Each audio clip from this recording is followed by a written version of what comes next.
नमस्कार मंडळी, आजच्या कुकिंग ब्लॉगमध्ये तुमचं स्वागत आहे. रोज डब्याला काय द्यायचं हा सगळ्या स्त्रियांचा प्रश्न असतो. तर त्याचबरोबर मी तुमच्याबरोबर टिफिन रेसिपी शेअर करते.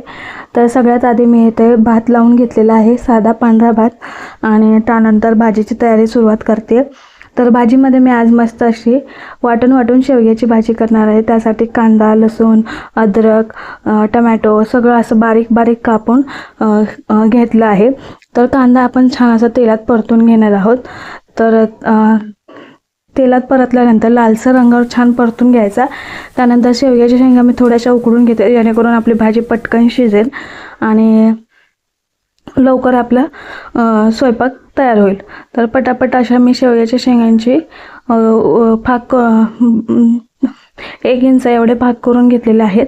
आणि आपण हे आता थोडेसे शिजवून घेणार आहोत आणि त्यामुळे आपली भाजी पटकन होईल. तर आता नंतर मी सुकी भाजीमध्ये भेंडीची भाजी देणार आहे. तर ती भेंडी धुवून घेतलेली आहे. तर लगेचच आपलं वाटण परतायला घेतलेलं आहे. छान आपला कांदा लालसर रंगावर परतून झालेला आहे. त्याचबरोबर टमॅटो बारीक कापून घेतले, शेंगदाणे पण तेलात परतून घेतले. त्याचबरोबर खोबरं, लसूण, अद्रक हे पण आपण तेलात परतून घेणार आहोत, जेणेकरून आपल्या भाजीची टेस्ट खूप छान येईल. तर तुम्ही या पद्धतीने एकदा भाजी करून बघा, खूप छान टेस्ट येते. तर मी वाटणामध्ये घेतलेला आहे भाजलेला कांदा, टमॅटो, अद्रक, लसूण, आपली हिरवी मस्त अशी कोथिंबीर. तर ते वाटण तयार करून घेतलं. त्यानंतर लगेच मी भेंडीची भाजीची तयारी करून घेतली. जसं आपण कामं पटकन उरकायचा प्रयत्न करतो, तसं आपण इथं प्रयत्न केलेला आहे की तुम्हाला मी पटपट असं भाज्यांच्या रेसिपी दाखवू. तर आपण इथं छान असं लसूण चांगला तडतडून दिला आहे, मिरची टाकली, कढीपत्ता टाकला आणि लगेच आता आपण टमॅटो टाकून घेणार आहोत आणि लगेच भेंडी परतून घेणार आहोत. एका गॅसवर आपली शेवग्याची भाजी होते आणि एका गॅसवर आपण भेंडीची भाजी करून घेणार आहोत. त्यानंतर आपण पीठ तर आज भाकरी देणार आहोत डब्याला, त्यामुळे पीठ काही मळलेलं नाही आहे. तर झटपट असा आपला स्वयंपाक तयार होतो, जेणेकरून आपले दोन्ही हात चालू राहतात आणि आपला स्वयंपाक पण पटकन होतं. तर आपली भेंडीची भाजी तयार झाली. लगेच मी इथं शेवग्याच्या भाजीला फोडणी द्यायला घेतले. छान असा कढीपत्ता तडतडून दिला. त्यानंतर आपण जे वाटण तयार केलं होतं ते घेतलं आणि त्यामध्ये मसाले टाकले.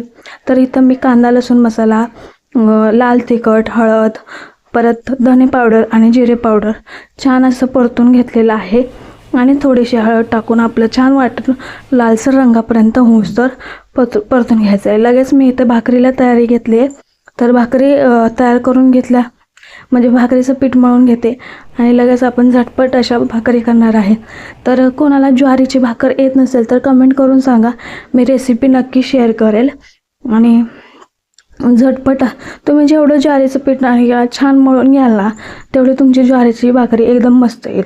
तर काय करायचं, पीठ छान मळून घ्यायचं हाताने, त्याला एक हाताने सपोर्ट देऊन आपण सुरुवातीला भाकरी गोल थापून घ्यायची आणि लगेचच भाकरी थापली की लगेच तवा गरम करायला ठेवायचा फुल गॅसवर. त्यामुळे आपली भाकरी लगेच पचते छान आणि छान आपली भाकरी फुगते. तर आता आपली भाकरी छान अशी तयार झालेली आहे, तुम्ही बघू शकता. आणि लगेच तव्यावर मी टाकलेली आहे आणि तव्यावर टाकलं की लगेच आपण पाणी लावून घ्यायचं, जेणेकरून आपला हात भाजणार नाही. तर पटपट पाणी लावून घ्यायचं, म्हणजे आपल्या हाताला चटके बसत नाहीत. आणि पूर्ण भाकरीला पाणी लावून घ्यायचं, जेणेकरून भाकरी पलटल्यानंतर पांढरी दिसत नाही. तर आपली भाकरी आता पलटून घेऊयात.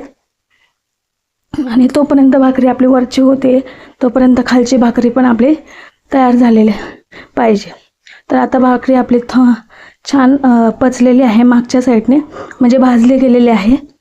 तर आता ती बघा तुम्ही कशी फुगते, एकदम व्यवस्थित पूर्ण भाकरी आपली फुगलेली आहे, कुठेही कानाकोपरा राहिलेला नाही. तर या पद्धतीने तुम्ही जर भाकरी केली तर खूप छान होईल. आणि ही आपली शेवग्याची भाजी तुम्ही बघू शकता छान अशी तयार झालेली आहे. आणि आता मी इथं टिफिन भरून घेत आहे. तर आज टिफिनमध्ये मी दिलेलं आहे भाकरी, शेवग्याची भाजी, भेंडीची भाजी आणि भात. तर हा असा साधा सोपा लंच बॉक्स होता.